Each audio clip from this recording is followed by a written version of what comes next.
I'm so thrilled to be here today and to have the opportunity to introduce our next guest. And sometimes when I say guest, it almost feels like it's not quite landing the word that I'm looking for. And maybe we haven't discovered what that word is yet. I really, truly believe that we're in conversation with people who are walking along beside us. And it doesn't maybe feel as much like a guest as somebody who is out there who's already familiar because they're walking this same or similar experience as us. And so I say guest, but I think that word's going to change over time. But for now, I'd like to introduce Terry Tateossian and know that this conversation is one for anybody who's ever asked, is this all there is? And then they have decided to answer their own question, and they've said no, not even close.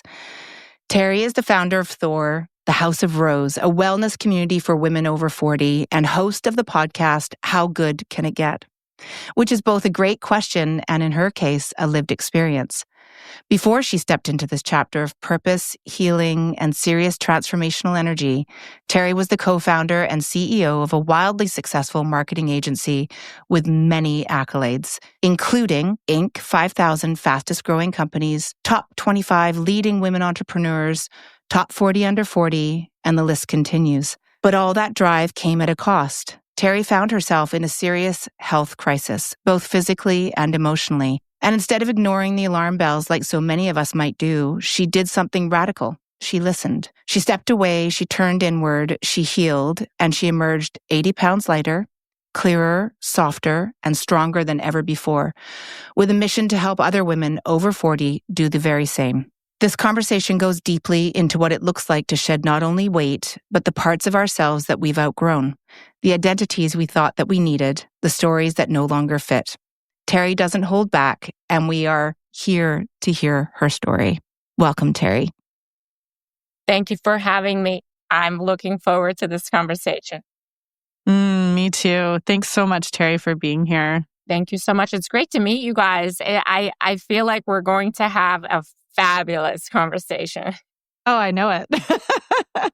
No doubt. I had to actually pause in our first discovery conversation and for our guests just to kind of expand on that. So before we have these lovely conversations with these women we do a call with each person to make sure that we're understanding their unique experiences.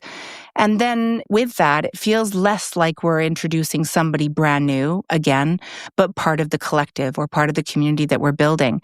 And when I met Terry a number of weeks ago, I found myself looking at the clock. I was doing that clock watching because I kept on thinking to myself, I don't want this to be over. I don't want this time that I have with Terry to be over. And then I was reminding myself, this is the discovery call. So there gets to be another call. And Krista is going to be there as well. And it's going to be just as amazing as this one has been, plus more.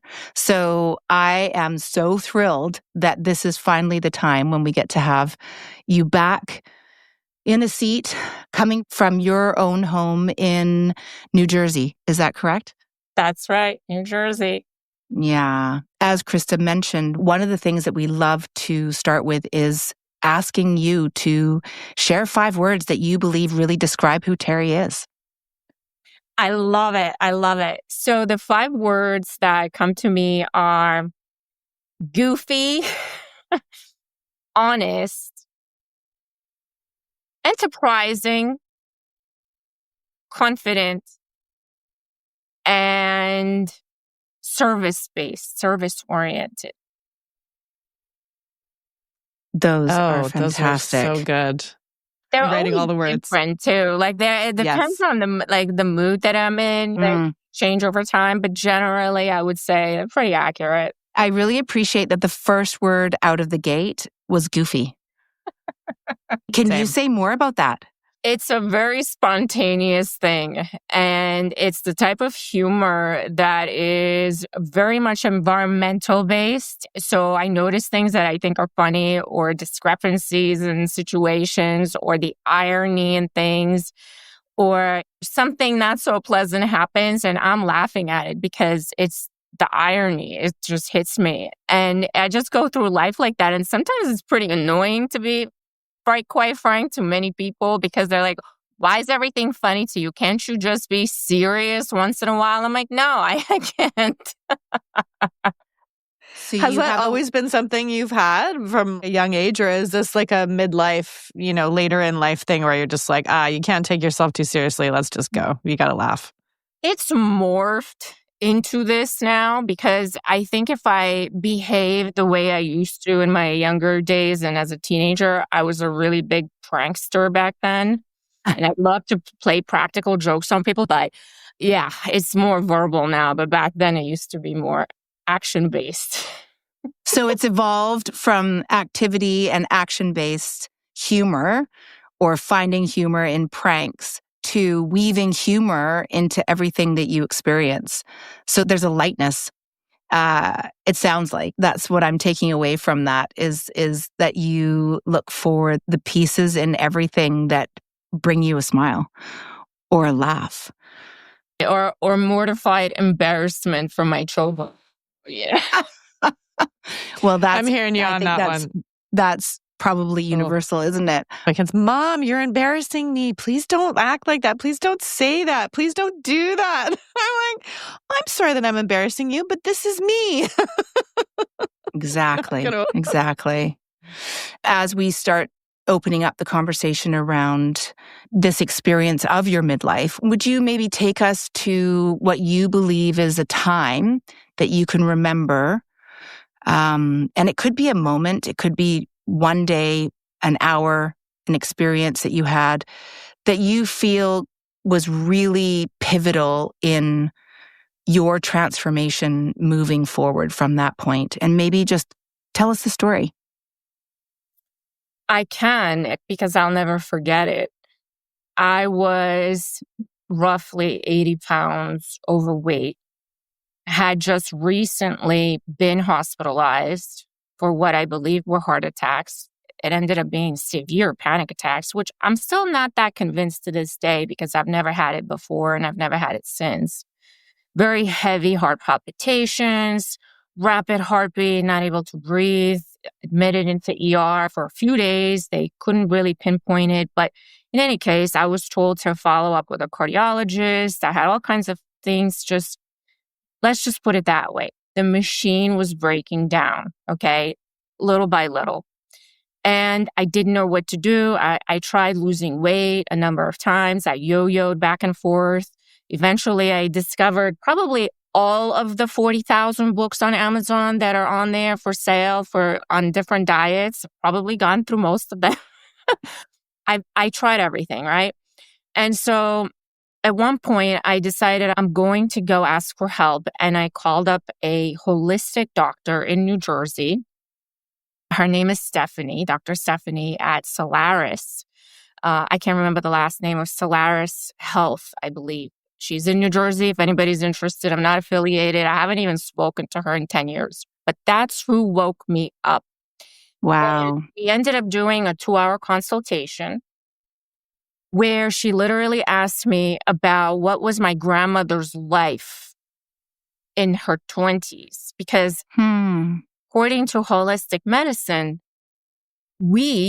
all three of us actually existed in our grandmother's uterus because her eggs created our mother, who then also created us. And so all of this somehow, don't ask me, I don't know the scientific details, but somehow it all kind of translates into how we are, our genetic disposition. And then she started all the way back there and to the present. And that took about, I believe, I was in a medical consultation with Dr. Stephanie for about 3 hours. And when I was finally done talking, she said, her words were, "Wow, you have been through a lot." And I think that was the first time in my life that I actually reflected on what I truly have been through up to that point and how much weight, not just physical, how much weight I was carrying on a daily basis and just trying to cope, just manage not only my life, but all the things that were just stored in my body and my emotional health and my history, my traumas, all these things, they all mean something. And no matter how much, haha, goofy, funny you can be and just be happy-go-lucky and ignore it all because, oh gosh, I don't want to deal with that, right? It comes back to haunt you until you clean the house. And that was the moment I realized I really need to just step up to the plate and figure this out because my life is never going to change if I continue to ignore all these things. It's not often that you hear something where you don't even know what the words are to kind of express how much of an impact that story can have on those around you. Not to put aside how profound the experience sounds like it was for you. Why that moment with Dr. Stephanie was that pivotal moment where you were able to have somebody who asked you to reflect on not just your own experience, but the experience of your lifetime, your mother's lifetime, your grandmother's lifetime, and pull it all together. And to have somebody who asks you that and then sits and has you share that, and they're listening to every detail and every word, is so incredibly moving and it's a gift, profoundly impactful. Yeah. I don't think there's a lot of people that get to do that in their life. No. And I'm actually really curious, Terry. Thanks for jumping in like that and sharing all that with us. And I kind of want to go back just a little bit to the moment when you realized you needed to reach out to somebody and that pathway to get to Dr. Stephanie, because we can move through our life and maybe there's a little voice or that gut feeling there's something not right. We know we have to do something, but it's like if someone were to quit drinking or quit smoking or these big life-changing moments in our lives, I'm really curious, what was that moment where you decided, I have to do something? There were multiples. I didn't listen the first time or the second time. And the reasoning was, well, first of all, the weight gain is a sign in itself, right? And so I just kept getting bigger and bigger and bigger. And every time I'd get bigger, I tried, to get some weight off. I'd get 20 pounds off. Okay, good enough. Go back to real life. Then not only gain the 20 back, but gain another 10 on top of that because who has time to eat properly? What does that even mean? Why do I have to change? I've always eaten this way. I don't have time to go to the gym. I'm not a superstar, supermodel, a movie star, whatever. Who cares what I look? So there's a lot of different stories. My family needs me more. My work needs me. My company is going to fail. It's going to bomb if I'm not there in 18, 19 hours a day and I don't dedicate my entire life to it. So there's all these stories going on that were preventing me at that time from really taking a look at the snowballing, slow walk off the cliff, essentially. And the first time something major happened, I remember standing in my kitchen with the refrigerator open, thinking about which ice cream am I going to eat right now? And all of a sudden, I started having massive chest pains and they wouldn't go away. And it wasn't something that I had ever experienced before. They were acute, the sharp chest pains to the point where I couldn't breathe and I was doubled down like to the floor, almost crouched because I couldn't even stand. So I freaked out and rushed to the ER and I walk in and the ER is packed. And I'm thinking, I'm going to just drop dead right here because there's so many people ahead of me. They're going to think I'm crazy and they're just going to send me home. Instead, what they did is as soon as they took a look at me, I was rushed to the back room immediately because they saw me. So that scared me even more. And yeah, so then they let me go. They couldn't exactly pinpoint it. That apparently was not enough for me. I went straight back to 18-hour work days, traveling like a maniac, doing all the things I was doing, eating like crap, not exercising, not doing any of the things I was supposed to do. I knew I was supposed to do those things, but I had a million excuses. And then 6-7 months later, it happened again. And that's when I said, okay, this wasn't a one-off. My intuition was telling me that you keep going like this, you will have a heart attack because your grandfather died after his 4th heart attack. Your grandmother had congestive heart failure, and you're just moving in that direction. So choose. And I just didn't know which way to go. And because ER did not figure out what was going on, I didn't have a lot of confidence in the traditional medical healthcare system. And so I went and I found someone that was introduced to me as a really great holistic integrative medicine doctor that would look at the whole thing that was happening. Because one specialist was not going to pinpoint, because they couldn't. They checked. There was nothing extraordinary happening. But now, here's the kicker. What I hear now from women is that the traditional medical healthcare system does not intervene until you actually do have a heart attack. So until something really critical does happen rather than preventatively. And so if I hadn't listened, I don't know where I would be today. Is it that first person that you connected with was Dr. Stephanie? Is that true? And was it an instant connection with her? I was not instantly connected. I was skeptical because that's just been my experience. And I had a big ego back then. And I thought, how the heck is someone else going to figure this out when I can't figure it out? It's my body and I can't figure it out. And it did take the full 3-hour conversation. She cracked me open, and that's what I think was necessary.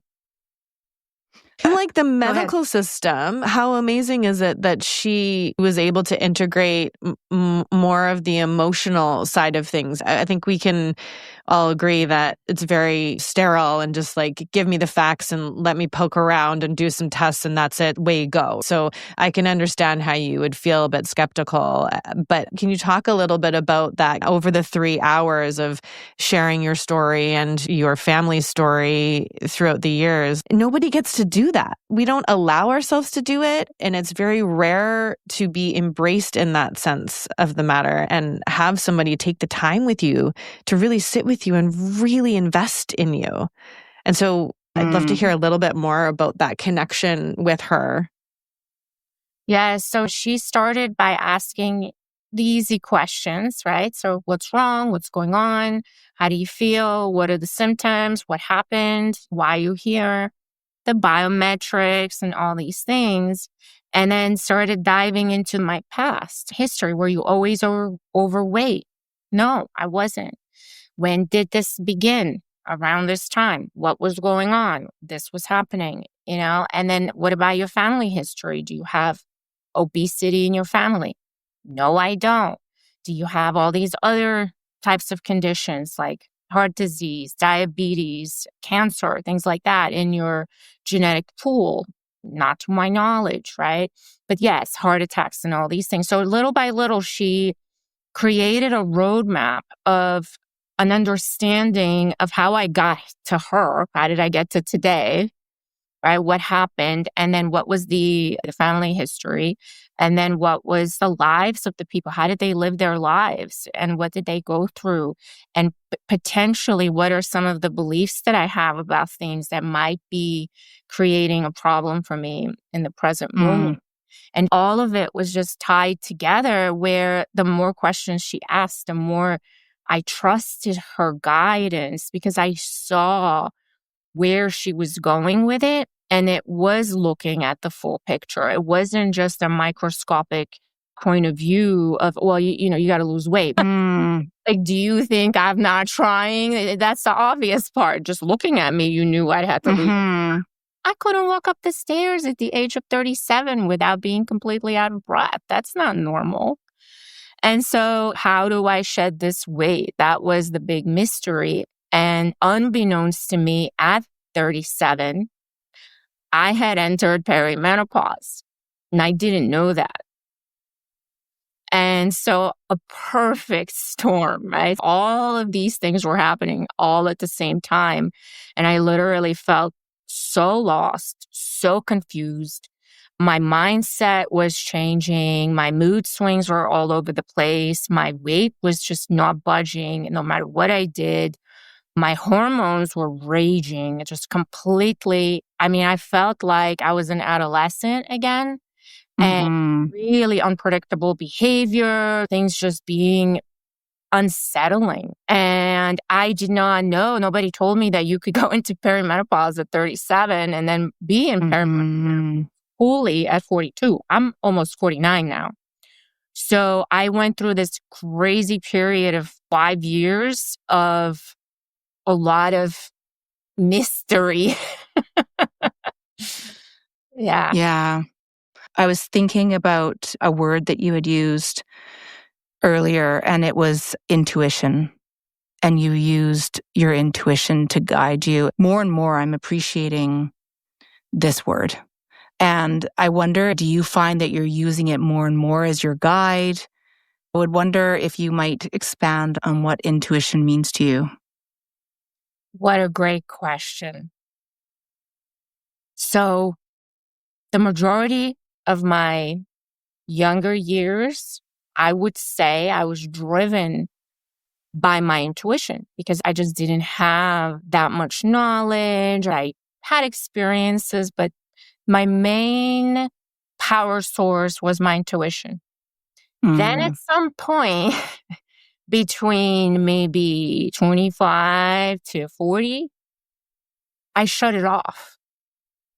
I silenced it. My ego took over and it was just running the show because, I mean, this was just what was, I'll be honest about it, right? So I'm a business owner. I'm a CEO. I know what I'm doing. I got to do all these things and I'm so important and blah, blah, blah, right? And so that's what's going on. And what does the media do? It thrives on that. And women entrepreneurs, we don't need anybody. We can do everything. We can be mothers and CEOs and not gain 80 pounds. No. Right? So I wasn't listening to my intuition at all. I have no recollection of having any inklings. But then as soon as my ego got knocked out by being in ER, by having Dr. Stephanie Solaris really listen to that little girl that went through these things, through that adolescent girl, through the young adult, and really, truly, she connected with that part of me that I had silenced for a while. And now all of a sudden, she was like, oh, wow, I actually have a chance here. Somebody's listening to me because the ego drill sergeant that's living in her head has shut me down for so long. And so little by little, it started waking up. And the best way I can describe what that feels like, it's a reconnection to your authentic self. It's a whisper. It's not a loud voice. It does not scream at you. Sometimes it only says things one time, and that's it. And so if you're not listening, if you're not practicing some type of way of silencing the voices that are in your head, because we all have them, many, many thoughts constantly. It's very hard to hear that whisper. If you're not practicing stillness, meditation, connection to your inner being, if you're not intentionally doing these things, it's very hard to tune into the frequency of your authentic, true intuition, the higher being that's going to guide you and maybe say like, hey, maybe, and it doesn't even direct. It never directs. It says, maybe you should just try it. I don't know. It could be good. And because it's not overpowering, it's very easy to ignore it. Yeah. It's not the loudest voice. because it doesn't need to be when we shut down or quiet the loud, the overbearing, the voices that are guided maybe by outside forces as opposed to inside forces. 100%. The people, Mm-hmm. that's Yeah. all ego-based. Yeah. Have no boundaries. Mm-hmm. Again, that is ego-based. Yeah. Yeah. Constantly being in action. That's the ego. All of these things are distractions, really, in my opinion, to being fully connected with your own being intimate with your own true self, which it's a very scary thing, right? Because we would have Mm-hmm. to face a lot of the things that inner child, inner being, our true self has gone through, and address a lot of the things that we have gone through up to that point. And that's very uncomfortable. And so we do everything in our power to distract ourselves. We find coping mechanisms, addictions, Mm-hmm. all that stuff, just so that we don't have to open that door, walk into that room, and witness our own self being in pain and Mm-hmm. making it okay. Hey friends, have you heard about Loba? If you take vitamins or supplements, you need to. Loba is this new, beautifully designed smart pill organizer that looks gorgeous in your space and is made to fit your life. It connects to Wi-Fi via the Loba app, where you set daily reminders for when it's time to take your pills. Loba then lights up in the color you've chosen for it to glow. It's designed to tap into the power of visual cues and ease mental load while contributing to better health and wellness. Plus, it's female-founded. Okay, now for the good part. They are offering halfbetty subscribers 10% off. Select your Loba pill and supplement organizer at shoploba.com using our exclusive discount code halfbetty, one word in all caps, at checkout. Again, that's code halfbetty for 10% off at shoploba.com. And be sure to give them a follow on Instagram at shop.loba. During that 3-hour conversation with Dr. Stephanie, was it full of those discoveries through the 3 hours, or was there one moment or one thing that came up for you that was a realization that you didn't think about or really know before? I had those moments probably with every question because I had to think really hard. I had suppressed so many things. I mean, in all seriousness, nobody's going to constantly bring up their own past and live in it, right? So it's a healthy thing. I don't feel that I need to constantly be addressing the past, but I had a lot of those things I had just kind of let them go. And when I was asked to go back and really acknowledge what I have gone through with my mother, my grandmother, and coming from an Armenian background. My great-grandmother was in a Holocaust. She was displaced. There was, 500-year wars going on. She was displaced multiple times. And my grandmother was displaced. They had to immigrate. Then my mother was basically born into a communism, and then she had to leave the communist country, come to the United States. I wasn't born here. I was born as well in a communist country. So we had to start over again many, many times, many generations.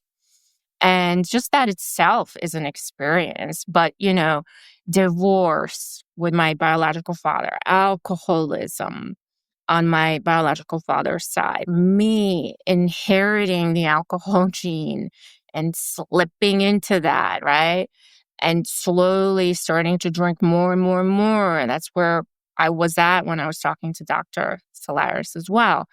All that stuff really paints a really interesting tapestry of life that you don't really think about on a daily basis because we're busy doing our thing. Totally. Mm-hmm. And coping and finding those coping mechanisms to keep us able to get up each morning and do all the things that we believe that we need to do. Absolutely. Right? Absolutely. But yeah, my feeling was that if I go back and I address myself at that age of experience where maybe I lost my father and I never saw him again. There was a lot of pain associated with that, but I never really processed because I didn't have the tools back then to do that. I didn't know, 4-year-old me did not know how to do these things, but 45-year-old me does. And 45-year-old me can explain that to 4-year-old me. And things like that. Like another thing that was very insane that happened to me. So speaking of my biological father, I was told that he died about 15 years ago when that wasn't the case. He was actually alive. He was not dead. And then right when COVID started, I get a letter from my stepbrother on his side that he was very much alive all this time and he passed away the year before COVID, so 2019. Oh, gosh. And I was blown away by that. I can't even tell you. I did not cry the first time I thought he died. I had no reaction. The second time he actually died, I was a basket case for probably about 6 months. I couldn't stop crying. I have no explanation for why I reacted this way, but something had cracked open for me by then where I could feel the grief that the 4-year-old me did not feel, the 34-year-old me did not feel, but the 40-year-old me or 42-year-old me did. And very interesting progression of how we grow as human beings. The more work we put into things, we are able to process a lot more. And so our emotional bandwidth, I feel like, expands. Big highway, right? We maybe start off with 1 or 2 lanes, and the more work we do, maybe we're now at 10 lanes. Love that analogy. If you had known he was alive and you were in this new phase of your life, if there is almost like it was the opportunity to connect with him, if that was even something that you would want to do, was taken away from you. You weren't given that opportunity, and maybe that was something that you would have taken advantage of and explored. Yeah, the kicker was that I was probably about 4 hours away from him 3 months before he died. I had this thought, why don't you look him up? And I said, nah, who cares? He's dead. What am I going to do out of that, right? He was alive. And now that's part of that tapestry, right? That's part of that infrastructure of who you are today. Can you take us into the experience from the conversation that you had with Dr. Stephanie Solaris? You were coming from a world of being a CEO, running a company, and you're in perimenopause. You're discovering more and more about yourself. Take us through now how your life is changing. Like, what are the things that are shifting in your day-to-day, in your work, in what's important to you and what you're spending your time on, and where that's leading you? Another fantastic question. And I'll be honest, running a business requires you to have a shield up. You have to appear to be in control. You have to be competent. You need to inspire people to follow your lead. You have to show strength, right? Like, I can do this. I'm able, I'm capable, I'm resourceful. You have problems, you solve them. You need to achieve X, you do whatever it is you need to do. 1, because people are relying on you for their livelihood. And 2, because you've taken on this role and that's your job. So when I couldn't figure out my own garbage, I couldn't figure out my own body. I didn't know what the heck was going on in my head. My body was going completely haywire. I was ashamed and I did not want anybody to know. And I would not ask for help. That's why it was such a big deal for me to reach out to a doctor and go through this whole mental health, emotional health, physical health exercise And I only prayed to God no one ever knew about what I told her because nobody would want to work with me. That's what was in my mind, right? So if clients knew what a hot mess I was, no one was going to want to work with me. And so I would not want to go out and ask for help. Oh, for my personal stuff? Oh, no way. I knew how to hire people professionally and have employees and contractors and do all this stuff. But like for my own mental and personal health, like I can't even figure that out. People expect me to figure out multi-million-dollar branding jobs. So that was a really big thing for me to ask for help on a personal level. And what Dr. Stephanie did for me is she actually kind of cracked me a little bit to see the benefit that, I need help. I really do. If I want to show up the best way I can in my business and my family, for my children, I need help. And I had to humble myself down, all the way down, to ask and receive and follow instructions the way I was told. So my next step which was not easy. I was terrible. I was a terrible client. Okay. My next job, what I did next was hire a coach that would work with me on an ongoing basis. I hired Michelle McDonald. She is a bodybuilding competitor, and she was working with women that were looking to do a lifestyle change, meaning teach them how to eat properly, teach them about nutrition, teach them about weightlifting. I had never picked up a dumbbell in my life. I thought it was a waste of time at that age. When she gave me my program, I looked at it. I was like, what the heck is a DB? I don't, dumbbell. I didn't know that. Barbell. I had no idea what that was. I mean, there were so many things. It was like a new language. And I used to joke around. She said, here are your macros. And I was thinking to myself, what do I need Excel macros for? Because that's what a macro was to me. It was the formulas in Excel spreadsheets. Yeah.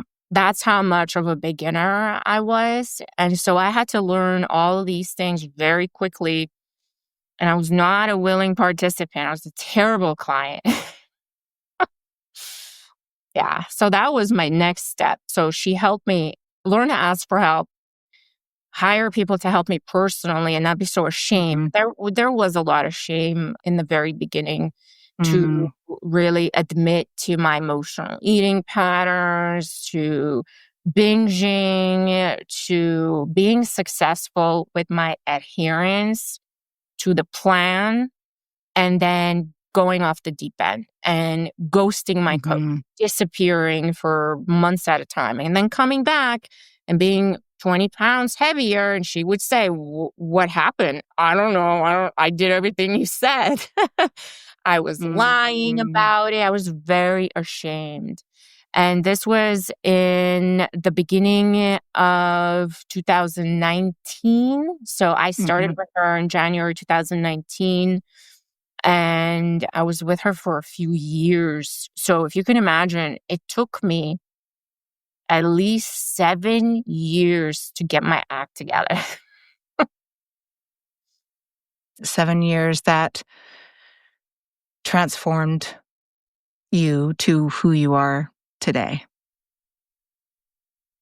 Every single day was a fight, was a battle. I had to understand that I have to reprogram literally everything that's in my brain, because it was not true. I did not have to be ashamed of what I was going through. I was not the only one that was going through these things. There were many other women going through the same. And there is a way out. There is the right way to do things, and then there's the wrong way to do things. And 90% of us are doing things the wrong way because that's all we see out in the media. But benefit of hiring a professional with a proven track record that knows what they're doing, that's actually going to call you out on your BS, not someone who's just there to take your money and get a paycheck and yes, yes, yes, you to death, not someone who's going to enable your nonsense. It's a gift. It truly is. And that's what got me out of the mess that I was in. Because if I had hired somebody that was going to just baby me through things, I was not going to have respect for that person. Right? I would know that's BS. So you found yourself through these years learning about how to take care of your body physically. So there was the physical activity and a program that was built that was really curated to work for you. And then there was the emotional and the psychological side of the work. And you did touch on the perimenopause. So I would imagine that nutrition plays another big component of this. And then hormone health, which became something that you now are an expert in, somebody who can speak to hormone health grounded in your own experience. So, as you said at the beginning, the work is not one-dimensional, which for so many people, it feels as though when we look into things to take care of ourselves, we can find something that will help that thing that we're trying to address, and it becomes a very siloed path. But from what you've described from your story, you were in the process of transforming from the CEO into where you are now, which is a leader, an advocate, a person that walks beside and partners with women in so much of what you've just described. Can you share, how did you move through that time of running a business into where you find yourself now? So as I started the process of, I call it cleaning the terrain, right? So cleaning the body out nutritionally, physically, losing weight, processing emotional weight, figuring out where my energy was feeling the healthiest. I, little by little, started discovering that I was healing myself. I was healing whatever was broken inside. Again, it took a long time. It wasn't instantaneous. But I started being more aware of the things I was doing that were working against me. I started becoming more aware of the stories I was telling myself that were old, no longer necessary. And I started moving through all this. So the weightlifting and the nutrition served as a gateway, truly, to energetic and emotional transformation on my side. And eventually what I realized is that being in that corporate business environment really was killing me. I started to not feel well mentally, emotionally. And so I walked away. I gave myself, retired technically, and I gave myself a little bit of time to move through the emotions of grief that come when that ends for us as business owners. There is a lot of emotions that need to be processed when you used to own a business and then you are now just the fly on the wall and no longer needed, which is great, but also sad. And so I gave myself the grace of time and I started being approached by other women because I started sharing my story. I decided that I'm done being ashamed about all this stuff. I'm done nitpicking my body to death. I'm going to just blast through all of these limiting beliefs, I would call them. And so I started sharing my story on Instagram, and little by little, women started asking me for help. And so I started helping a few women for free. I wasn't even charging in the beginning. I had neighbors around the neighborhood that saw my transformation. They wanted to know, what the heck are you doing? So I started training them for free just doing it because I was so jazzed. I was so pumped, so happy. I was like, everybody needs to know. And so that went on for a little bit. And then women started referring other women. And then I had to get a little more serious about it. But I was so passionate about this. I could not believe it had taken me 40-something years to figure this out. I was like, this can't be kept from women, that we need to eat more food, eat more protein, lift weights, stop doing 3 hours of cardio, don't starve yourself, stop stressing yourself out with 19 hours full of busy work, sleep, drink water. I mean, this is basic. How did we get robbed from these things? How did we allow that? And so I was seeing a lot of women in the same boat that I was in, just exasperated. Like, what is wrong with me? There's nothing wrong with you. It's everything around you. It's how we've been conditioned to think, what we've been told our whole lives. That's what's really wrong. And then when you stop doing all the wrong things and you start doing all the right things, all of a sudden it's like, oh my gosh, I feel so much better. Well, no shit, you feel much better. That's what happened to me.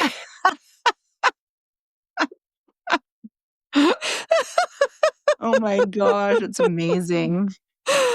Oh my gosh. What a revelation. Oh. So this, and then it's infectious too, right? Because exactly. You're giving, they're getting, exactly. You're building this community. So what does community mean to you? And how did that feel? What did that look like? I discovered in this process that I'm one of those people that I get high. I'm pumped when I have a lot of people to take care of. And so people ask me all the time, like, how the heck do you have so much energy at these retreats? Aren't you exhausted? I'm like, no, I'm high. When the retreats are happening, I'm flying on cloud 9. I get so energized and so fulfilled to be doing this work to help women. Maybe even in a tiny little way, it doesn't have to be anything monumental. But if I can help you feel 1% better than you did yesterday, I'm pumped, because now I've given you something to look at, to hope for, and see, well, okay, I made this tweak. I feel a little better. What if I make another tweak in this new direction? You're incrementally going to start feeling better. And so I'm one of those odd extrovert people that's really energetic from doing work with community and being in a community, but in a service-based type of way. Real human people, not corporate services. Human services. Yeah. Oh, I love that reframe. It's hitting on so many things personally. Going back to what I said at the very opening of this conversation, is that we are all walking along beside one another in the experience that we're in. And I love that you identified that everybody has their own story, but when we share those stories, we can see just how powerful that is in creating change, in creating transformational moments. I love how you've talked about just now identifying human service as opposed to corporate service. You reframing human service really lands with what I think halfbetty was born of. And I, like you, am absolutely locked into being of service in the space of human service, providing the space for humans to thrive, being in conversation, finding connection, helping people not only share their own experiences, but in doing so, unlocking other things for people around them. And so I really appreciate your way of not only candidly describing this journey you've been on, but for really creating this joy in being in human service. I love that. I love how you framed it. And I love what you guys are doing. And I can tell you from my experience with both of you, you are 100% living your passion and your purpose because I can feel it.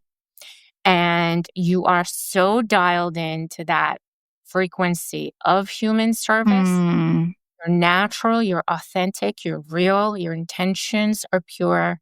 And I feel personally in this world, we need more of that. We need more people waking up, reawakening their passion and their action and their reason for being here. We need that because people have forgotten. And that's my mission. I want to remind women specifically of who they are, where they come from, who they've been, and what their reason is for being here. And I can promise you, it is not so that you can be working like a mule for 20 hours a day. That is not why we're here. I was told my whole life my only reason for existence was so I can make money and earn a living. And that was the only saving grace I had. But that's not true. And so I commend you guys for doing what you do. Thank you for spreading the word. And I think it's so important, and it will become increasingly important. It's already at a critical stage that we need these types of voices to be heard, but it's going to get increasingly important as we start navigating the age of technology, AI, all the phoniness, disconnection, social media. People don't know how to talk to each other. They don't even know how to feel. And so it's getting more and more critical. Thank you for allowing me to rant. Thank you. Thanks for sharing your story, Terry. I mean, what's common in all of these stories that we hear is the transformation, these beautiful moments where there's a discovery, there's action that's been taken, and then this community that follows with that. And the revelation, the inspiration, all these things start to happen. And it's like, we're living new lives, we're making new friends, we're opening our hearts, our minds, and we're changing. And that also comes with sharing. And it's so innate. We have to. It's like our duty, our job. It's our new job, like Andrea said. It's so inspiring to hear your story and to know that we can change. And sometimes it takes 7 years. Sometimes it's overnight because it has to be. And our journeys are all different, but it doesn't matter. What matters is that we hear those voices, we get help, however that looks, we find our community, and we just share and keep moving forward. That's the way it's got to be. And the earlier we can get to these moments, the better. That's so good. Hey friends, Krista here. Andrea and I are thrilled to offer an exclusive discount to our halfbetty subscribers. We've fallen in love with our Chelsea boots from Bose & Co. They're soft, breathable, and handcrafted with 100% vegan, eco-friendly materials. As stylish as they are planet-friendly, this Canadian-founded brand proves you don't have to sacrifice style for sustainability. Featured in Vogue, Cosmo, Glamour, and Forbes, Bose & Co. is offering our halfbetty subscribers 50% off. You're welcome. Find the link in our show notes. Terry, do you want to paint us a bit of a picture of where you are today and also paint us into a little bit of the future? Also, I have to ask a question because it just occurred to me. Is clearing the terrain a play on your name? Like, is it terrain? Terrain? Oh, I like that, actually. That's a good idea. It wasn't that. No, it was to get your body healthy, right? Okay. So clear the terrain, and integrative medicine means to get your body in I love that. Ooh, I love that. I really cued into the word terrain and just how visceral that makes it. So I wanted to just touch on that use of that word. Would you mind walking us through where you are today, what your time and days and experiences look like now, and then share with us what the future looks like? Absolutely. So I spend most of my days coaching my beautiful ladies that have Hmm. trusted me and hired me to be their coach, to walk beside them on this journey. It is my absolute privilege to do that. I do that on a daily basis. So 30 days a month, that's what I do. I work out.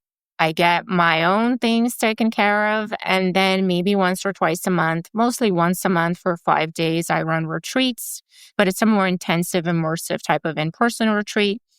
And what's coming in the future is that I've added 2 new locations for retreats. So the majority of the retreats are in Tennessee in the Smoky Mountains, Cherokee National Forest, Oh, wow.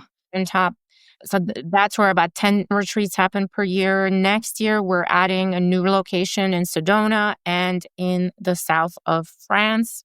And then eventually we're going to add potentially Italy and maybe some other place. So that's the plan for the future. There is a cookbook coming out for THOR's food that we prepare. A lot of women really enjoy the meals that we create at the retreat. So there might be a cookbook this year. But that's it. Wonderful. Simple. I like it simple. That's it. Simple. Okay. Simple. Oh my gosh, this is brilliant. Oh my And gosh. can you tell me about where THOR came from? Because Yes. So the terrain actually is part of this. So when I was trying to figure out how do I name this company, because it's my love project. And so I did a lot of branding and company naming and all kinds of things for other companies for many years. And I hadn't felt the need to do that for myself. It's very hard, by the way, to do it for yourself. And so I wanted it to really mean something to me.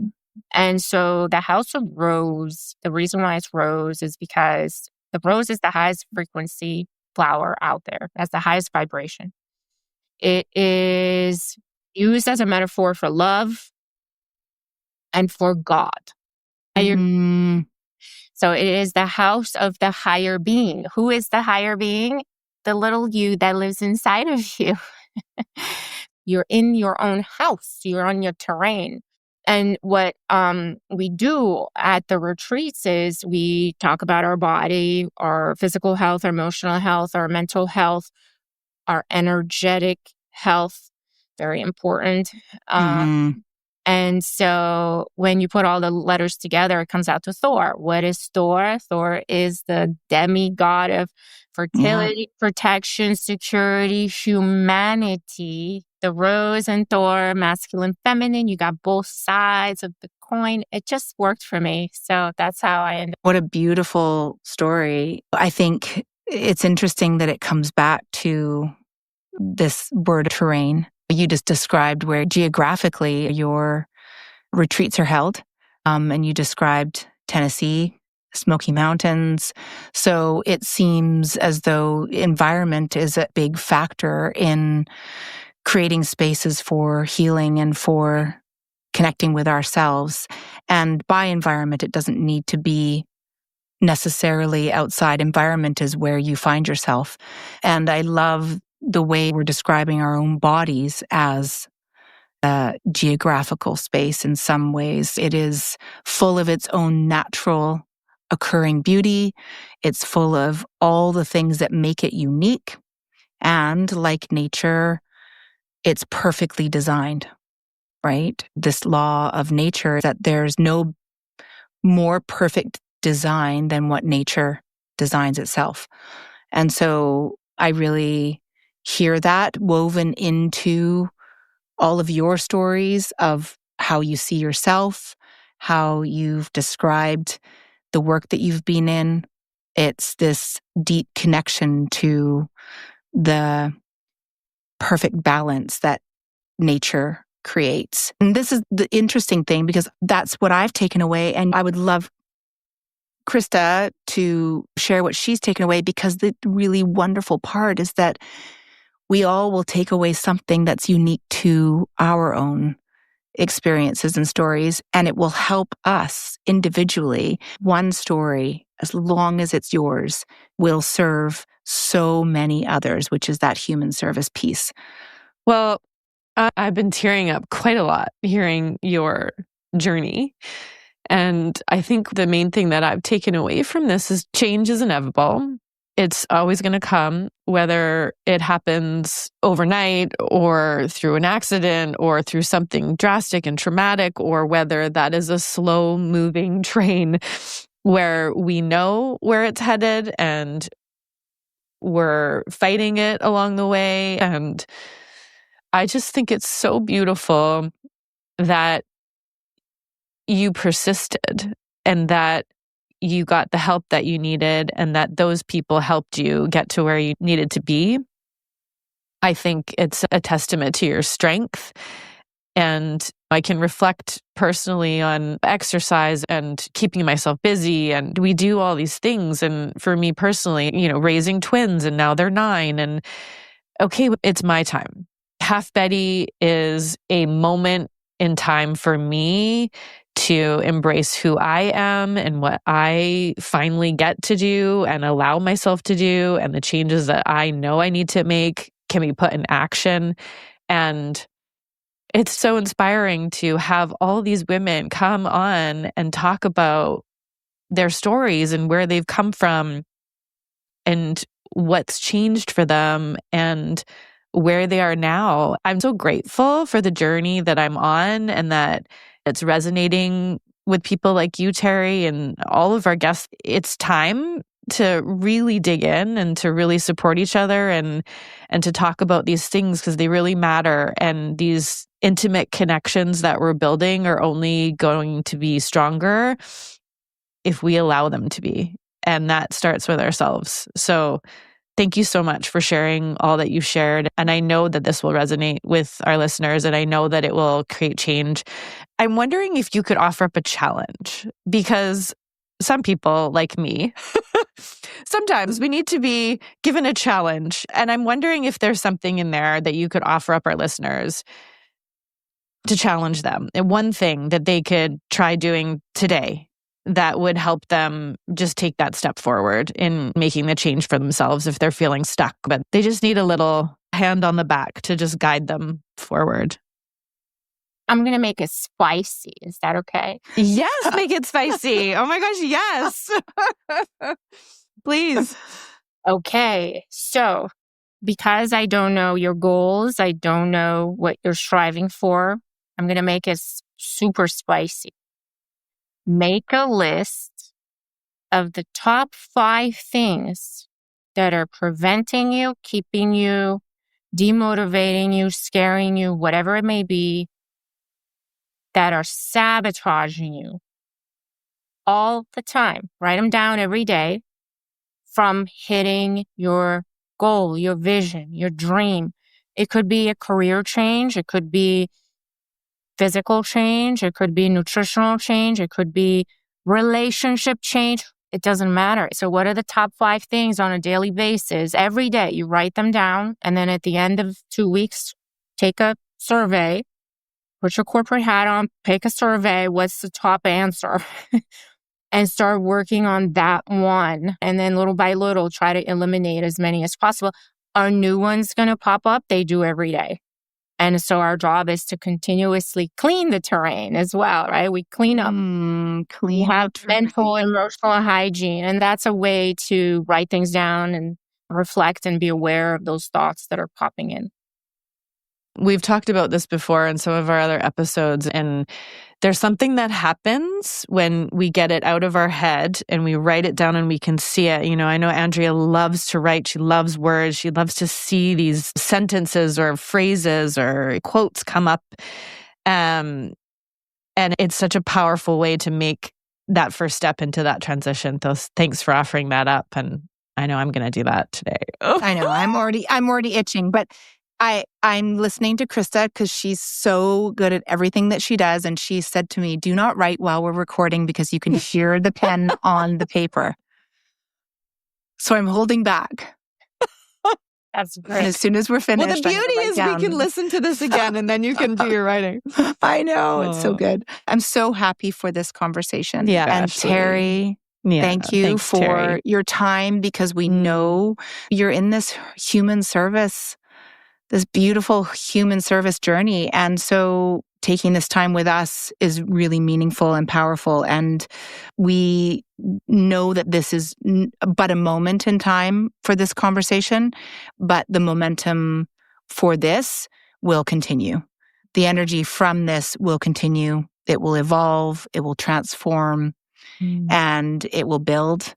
And that's probably one of the most exciting things, is anticipating that this is not a moment in time that has a beginning and an end, but in fact, this is a spark that creates something that is going to continue. And I just can't wait to see how it continues. Oh, me too. Yeah, me too. Thank you so much. I really enjoyed my time. Keep doing what you're doing. What your work is so important, because you're documenting these stories and they're going to live out there forever. And maybe someone 5 years down the road is going to watch to this episode and your other episodes. And because of that, take action towards a more positive direction, or maybe feel more connected, or maybe not feel as sad, or know they're not alone. So work that you're doing has so many exponential benefits from this point all the way into the future, and from all the episodes that you're doing. So thank you for that. Thanks, Terry. If people want to get a hold of you, learn more, how can we direct them your way? Where can they find you? So Instagram, how good can it get? And the website, thehouseofrose.com. If you want to email me, I'm Terry, Terry, at The House of Rose. I welcome all comments, questions, anything. Love meeting new people. And that's pretty much it. And anyone can join in on your retreats as well. And so follow along with that through your website. That would be the best place to look. Exactly, on the website. That's so exciting. I know where I'm going. After I write down things, and then I'm going immediately to the website. I love it. Thank you, Terry. Thank you, Terry. And of course, for our listeners at home, or we're in your car, or on your trail run, or wherever you're at today when you're listening, please follow us on Instagram at halfbetty, and our website, halfbetty.com. You can find more there, and all the episodes are listed there. You can find some juicy details about Andrea and I, and our little bios, and learn more about us. Thank you for joining us today. We're so honored that you've taken this time for us and to learn more about Terry and perhaps yourself too. So we will see you real soon.